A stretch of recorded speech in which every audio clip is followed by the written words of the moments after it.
मैं doctor R के पुरोहित, आपका स्वागत है।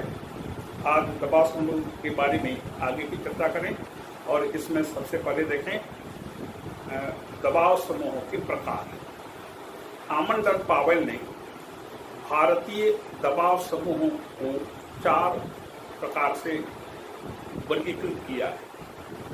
पहला है संस्थानात्मक दबाव समूह, दूसरा समुदायात्मक दबाव समूह, तीसरा असमुदायात्मक दबाव समूह और चौथा प्रदर्शनात्मक दबाव समूह। ये अलग अलग नाम हैं और जैसा नाम है उसी के अनुरूप विभिन्न प्रकार के दबाव समूह का कामकाज देखा जा सकता है। जैसे सबसे पहले संस्थानात्मक दबाव समूह, तो जो संस्थाएं हैं उन संस्थाओं के अंदर जो छोटे छोटे समूह बन जाते हैं, ये उस संगठन पर दबाव डालने का काम करते हैं। जैसे संस्थानात्मक दबाव समूह में सबसे पहले नाम आता है कांग्रेस नाम के राजनीतिक दल के बारे में।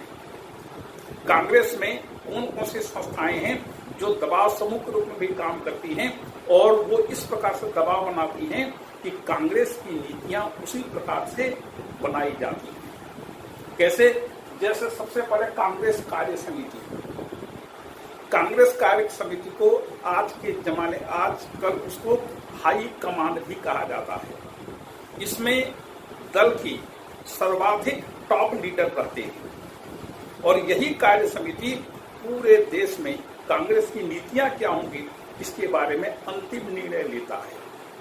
जैसे कांग्रेस समिति जब कभी भी कहीं पर भी किसी प्रदेश में मुख्यमंत्री का पद रिक्त हो जाए, अध्यक्ष का पद रिक्त हो जाए, केंद्र में प्रधानमंत्री यदि कांग्रेस का है, यदि उसका पद रिक्त हो जाए या कांग्रेस में प्रधानमंत्री किसको बनाना है, इन सभी के बारे में कांग्रेस कार्य समिति का फैसला अंतिम होता है। वह जैसे पंडित नेहरू की मृत्यु के बाद जब उत्तराधिकारी के चयन की बात आई तो उसमें गुलजारी लाल नंदा प्रभारी प्रधानमंत्री थे, लेकिन शास्त्री जी के पक्ष में कांग्रेस कार्य समिति ने माहौल उत्पन्न किया और इस प्रकार से लाल बहादुर शास्त्री प्रधानमंत्री बने। ठीक इसी प्रकार से जब लाल बहादुर शास्त्री जी की मृत्यु हुई तो फिर से गुलजारी लाल नंदा प्रभारी प्रधानमंत्री बने, लेकिन श्रीमती गांधी के पक्ष में कांग्रेस कार्य समिति ने निर्णय दिया और इस प्रकार से श्रीमती इंदिरा गांधी को प्रधानमंत्री बनाया गया। इसके बाद जब 1969 में डॉक्टर जाकिर हुसैन की मृत्यु के बाद कांग्रेस को अपना कैंडिडेट निश्चित करना था, तो कांग्रेस कार्य समिति ने ही नीलम संजीवा रेड्डी को अपना कैंडिडेट बनाया। तो इस प्रकार से देखते हैं कि कांग्रेस कार्य समिति और आज के जमाने में भी, आज की तिथि में भी, जहां कहीं भी मुख्यमंत्री यदि कांग्रेस का है तो उस कांग्रेस का मुख्यमंत्री का पद रिक्त है तो मुख्यमंत्री किसको बनाना है, कांग्रेस कार्य समिति ही अंतिम निर्णय लेती है और उस निर्णय को विधायक दलों को सूचित कर दिया जाता है और विधायक दल फिर उसी के अनुरूप अपना नेता उसी व्यक्ति को चुनते हैं। तो इस प्रकार से कांग्रेस कार्य समिति बहुत ही महत्वपूर्ण संस्था है, इसी को हाई कमान भी कहा जाता है। फिर इसी प्रकार से कांग्रेस संसदीय बोर्ड, ऐसे संसद के सदस्य जो कांग्रेस की पार्टी के हैं, उनमें से कुछ लोगों को मिलाकर के कांग्रेस संसदीय बोर्ड का निर्माण किया जाता है। यह संसदीय बोर्ड में कांग्रेस के प्रमुख नेता होते हैं जो लोकसभा और राज्यसभा के सदस्य होते हैं। यह भी कम महत्वपूर्ण संस्था नहीं है। इसके बाद मुख्यमंत्री क्लब, कांग्रेसी मुख्यमंत्री आपस में मिलकर के अपना एक क्लब बनाते हैं, अपना एक समूह बनाते हैं जो कांग्रेस कार्य समिति और कांग्रेस संसदीय बोर्ड को प्रभावित करने का प्रयास करते हैं। इसी प्रकार से केंद्रीय चुनाव समिति, समय समय पर जो चुनाव होते हैं, इन चुनाव में कांग्रेस का प्रतिनिधि, कांग्रेस का उम्मीदवार कौन बनेगा, किस क्षेत्र से बनेगा, ये कांग्रेस चुनाव समिति भी इसी प्रकार का काम करती है। फिर नौकरशाहों का संगठन पूरा भारत भर में बहुत ही मजबूत संगठन है, क्योंकि नौकरशाहों के अंतर्गत प्रथम और द्वितीय श्रेणी के अधिकारी आते हैं और ये सब अपना एक समूह बना करके, एक एसोसिएशन बना करके, संघ बना करके सरकार पर दबाव डालने का प्रयास करते हैं। जहां तक सेना का प्रश्न है, सेना में कोई राजनीति नहीं होती, सेना में कोई दबाव समूह नहीं होता। कम से कम भारत के संदर्भ में सेना हमेशा नागरिक नियंत्रण में काम करती है। लेकिन पाकिस्तान के संदर्भ में, म्यांमार के संदर्भ में या अन्य ऐसे देशों के संदर्भ में सेना की भूमिका बहुत महत्वपूर्ण होती है। हम पाकिस्तान में आए दिन देखते हैं कि वहां पर सेना जिसे चाहती है वही व्यक्ति वहां का प्रधानमंत्री बन सकता है। अभी वहां पर संसद को भंग कर दिया गया है, तो वहां के संविधान के अनुसार किसी दूसरे व्यक्ति को प्रधानमंत्री केयर टेकिंग प्राइम मिनिस्टर बनाया जाता है। तो बलूचिस्तान के मुख्यमंत्री को भी केयर टेकिंग प्राइम मिनिस्टर बनाया गया है। तो इसके लिए भी सेना की सहमति ली गई, उसके बाद उस व्यक्ति को केयर टेकिंग प्रधानमंत्री या प्रभारी प्रधानमंत्री भी बनाया गया है। तो सेना की भूमिका पाकिस्तान में सर्वाधिक महत्वपूर्ण है। कोई भी काम, कोई भी संधि समझौता, कोई भी वार्ता, कोई भी यात्रा जब तक सेना का विश्वास प्राप्त न हो वहां पर नहीं किया जा सकता। तो सेना सर्वाधिक महत्वपूर्ण पाकिस्तान में है, इसलिए वहां पर प्रजातांत्रिक सरकारें, चुनी हुई सरकारें काम नहीं कर पाती। अब देखते हैं दूसरा समुदायात्मक दबाव समूह। अलग अलग समुदायों के अंतर्गत ये पाए जाते हैं, जैसे श्रमिक संघ।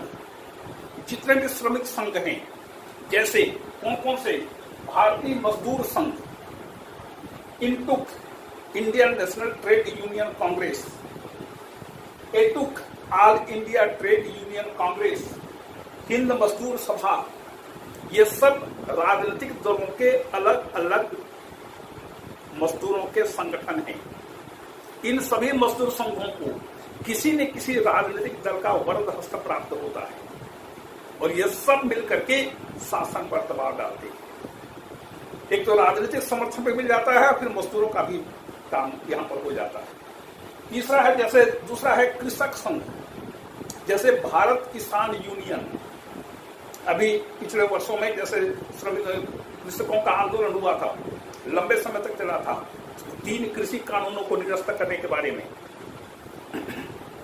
इसी प्रकार से भारत कृषक संघ, हिंद किसान पंचायत, संयुक्त किसान सभा, ये सब किसानों के दबाव समूह हैं जो समय समय पर अपने हितों को पूरा करने के लिए शासन पर दबाव डालते हैं। फिर है व्यावसायिक संघ। व्यावसायिक संघ के अंतर्गत FICCI, federation of Indian chamber of commerce and industries, Bharat की सबसे बड़ी व्यावसायिक संस्था है, व्यावसायिक संघ है, जिसके अधीन लगभग 1 लाख से अधिक छोटे छोटे यूनियन सम्मिलित है। इसी प्रकार से association of chamber of commerce, फिर ऑल इंडिया मैन्युफैक्चरर्स ऑर्गेनाइजेशन, ये ऐसे व्यावसायिक समूह हैं जो अपने हित में काम करते हैं और अपने हितों को पूरा करने के लिए शासन पर अनेक प्रकार से दबाव डालते हैं। फिर इसी प्रकार से छात्र समूह का भी दबाव समूह है, जैसे NSUI, national students union of India, और इसी प्रकार से ABVP, अखिल भारतीय विद्यार्थी परिषद, SFI, students federation of India. ये 3 महत्वपूर्ण छात्र संगठन आज के समय में पूरे भारत भर में कार्यरत हैं। फिर आगे है कर्मचारियों का संघ, all India railway men's association, all India post and telegraph workers union, फिर ऑल इंडिया टीचर्स एसोसिएशन।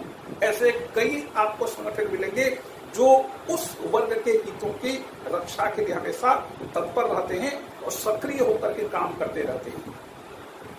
फिर आगे है सांप्रदायिक संघ। सांप्रदायिक समूहों का उद्देश्य है अपने संप्रदाय को प्रोत्साहित करना, अपने संप्रदाय के लोगों का हित पूरा करना और अपने संप्रदाय को और ज्यादा बढ़ावा देना। जैसे हिंद महासभा, कायस्थ महासभा, अखिल भारतीय ईसाई सभा, पारसी एसोसिएशन, ये सब सांप्रदायिक संघ के अंतर्गत आते हैं। आगे तीसरा नंबर है असमुदायात्मक। इसमें सांप्रदायिक और धार्मिक समुदाय हैं।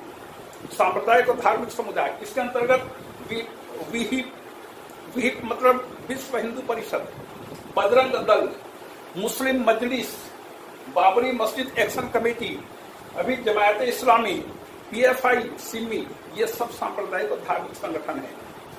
जो कि विभिन्न प्रकार से अपने हित के लिए अनेक प्रकार से काम करते हैं और शासन पर दबाव डालते हैं। अभी जैसे ज्ञानवापी मस्जिद का सर्वे हो रहा है, तो जमायत इस्लामी और वो ज्ञानवापी मस्जिद कमेटी ने इसके बारे में रिट फाइल किया है और सुप्रीम कोर्ट में भी ये लोग जा रहे हैं और वहां पर अनेक प्रकार से याचिकाएं पेश कर रहे हैं। फिर जातिगत ब्राह्मण, क्षत्रिय, वैश्य और दलितों के अलग अलग सभा, अलग अलग संगठन हैं। इसी प्रकार से दक्षिण भारत में जैसे तमिलनाडु में नाडार जातिगत संगठन है, लिंगायत दक्षिण भारत में ही लिंगायत वोक्का संप्रदाय, ये अलग अलग जातिगत संप्रदाय हैं। जैसे मणिपुर में हम अभी देख रहे हैं मेतेई और कुकी समाज, ये जातिगत संगठन है। गांधीवादी के अंतर्गत सर्व सेवा संघ, सर्वोदय, उदान, खादी ग्रामोद्योग संघ, ये सब गांधीवादी दबाव समूह के अंतर्गत आते हैं। और आगे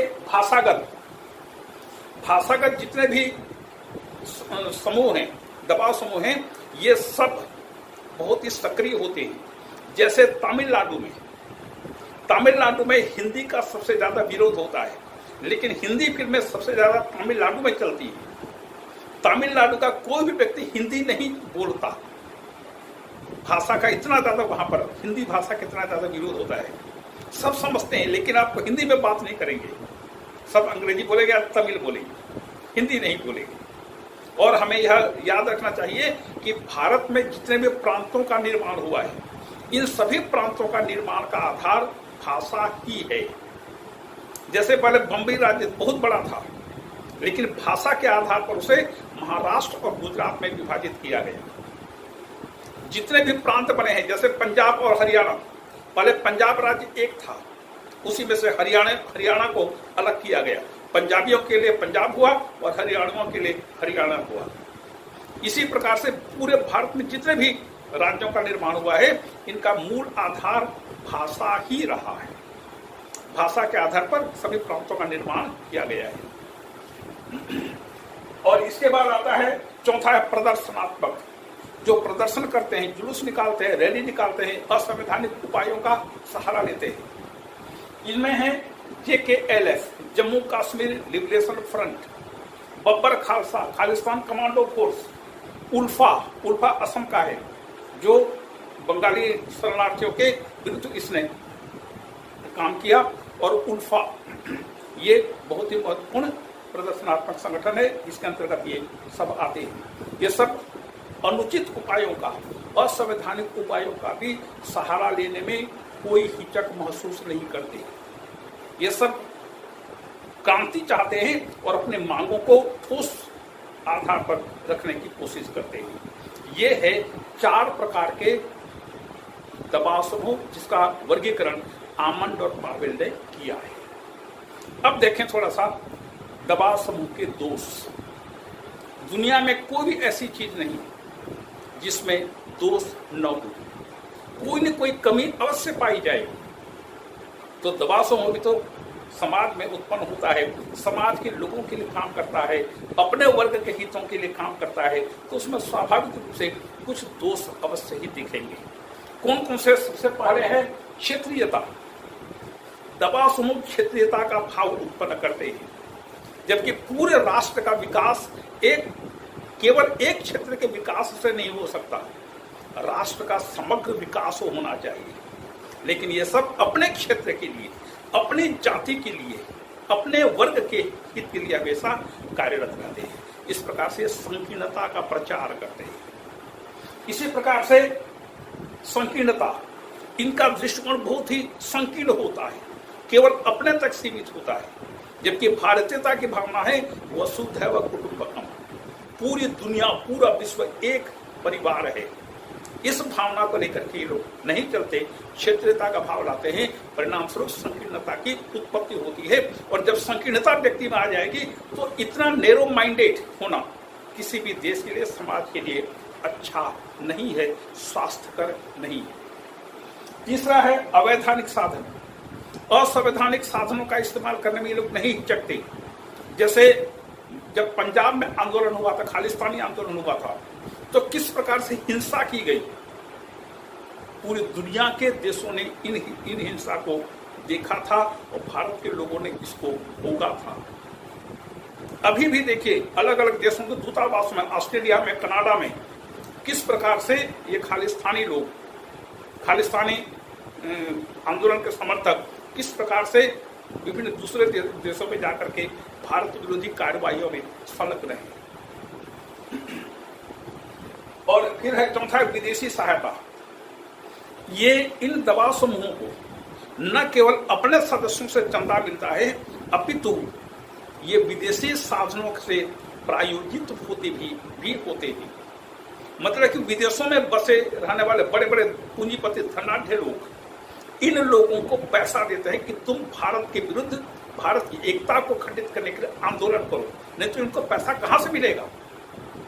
जैसे पिछली बार CAA के विरुद्ध दिल्ली में प्रदर्शन हुआ था, शाहीन बाग में प्रदर्शन हुआ था, इन सबको विदेशों से पैसा मिलता था और इनको पैसा बांटा जाता था, एक दिन का 500 रुपये बांटा जाता था। तो विदेशी सहायता मिलना ये बहुत बुरी चीज है कि विदेश में बसने वाले लोग भारत को तोड़ने के लिए पैसा दे रहे हैं और भारत के लोग पैसे के लोभ में भारत को तोड़ने पर आमादा है। दूसरे दुनिया के अन्य देशों में ये प्रवृत्ति नहीं पाई जाती जो प्रवृत्ति यह भारत में पाई जाती है। पाकिस्तान में रहने वाला कोई भी व्यक्ति पाकिस्तान के विरुद्ध कोई बात नहीं करता, लेकिन भारत में रहने वाला हर अनेक व्यक्ति सेकुलरिज्म के नाम से या अन्य किसी प्रकार के नाम से भारत विरोधी गतिविधियों में संलग्न है। यह भारत के लिए बहुत दुखद तथ्य है कि लोगों को पैसों से खरीदा जाता है और जो व्यक्ति पैसे के आधार पर बिक जाता है उसमें राष्ट्रीयता का भाव कैसे उत्पन्न होगा।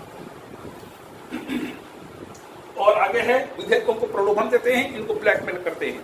विधायकों को, सांसदों को ब्लैकमेल करना, प्रलोभन देना, ये भी इनकी प्रवृत्ति है, अच्छी बात नहीं है। और फिर है सरकार का कामकाज ठप्प कर देना। जैसे कर्मचारी अपनी मांगों को मनवाने के लिए कलम बंद हड़ताल करते हैं, अनिश्चितकालीन हड़ताल करते हैं अपनी मांगों को मनवाने के लिए, परिणाम स्वरूप पूरा शासन का कामकाज ठप्प हो जाता है। जैसे 1974 में रेलवे मेंस एसोसिएशन ने हड़ताल किया था, पूरे भारत में रेलवे ने हड़ताल की थी, पूरा काम ठप पड़ गया, रेलवे का आना जाना पूरा बंद। तो इस प्रकार से जैसे ड्राइवर एसोसिएशन है, यदि सरकारी ड्राइवरों का एसोसिएशन अपनी मांग को लेकर के कभी हड़ताल पर चला गया तो कोई सरकारी अधिकारी कार्यालय तक पहुंचेगा कैसे। तो ये ऐसे समूह हैं जो सरकार के कामकाज को बुरी तरह से प्रभावित करते हैं। दबाव समूह हर देश में होते हैं, विशेष करके प्रजातांत्रिक देशों में दबाव समूह जरूर काम करते हैं, लेकिन दबाव समूह जहां तक अपने हितों की बात करते हैं उन्हें चाहिए कि वो अपनी संकीर्णता को त्यागें और राष्ट्र हित में काम करें, क्योंकि राष्ट्र है तब तक वे हैं, राष्ट्र नहीं होगा तो वो कहां रहेंगे। थोड़े दिन पहले, पिछले वर्ष की बात है, जब अमेरिका ने अफगानिस्तान को छोड़ा था, वहां के लाखों लोग असहाय हुए और बिल्कुल देश छोड़ करके भाग गए, अपना पूरी संपत्ति को छोड़ करके भाग गए। तो राष्ट्र पहले है, राष्ट्र के बारे में हमें अच्छी बात सोचना चाहिए, करना चाहिए। राष्ट्रीयता का भाव हर व्यक्ति को होना चाहिए। ये दबाव समूह, क्षेत्रीयतावाद, ये सब बाद में होते रहेंगे, पहले राष्ट्र हो, और राष्ट्र यदि सशक्त है फिर आप देश में कुछ भी कर लीजिए वो सब ठीक होगा। तो दबाव समूह को चाहिए कि इन बुराइयों को वह दूर रखे और पूरे राष्ट्र की सेवा के लिए, राष्ट्र हित में वह काम करे। इसी प्रकार से ये दबाव समूह का अध्याय यहाँ पर समाप्त हुआ। अगली चर्चा में फिर एक नया विषय लेंगे। आपको धन्यवाद।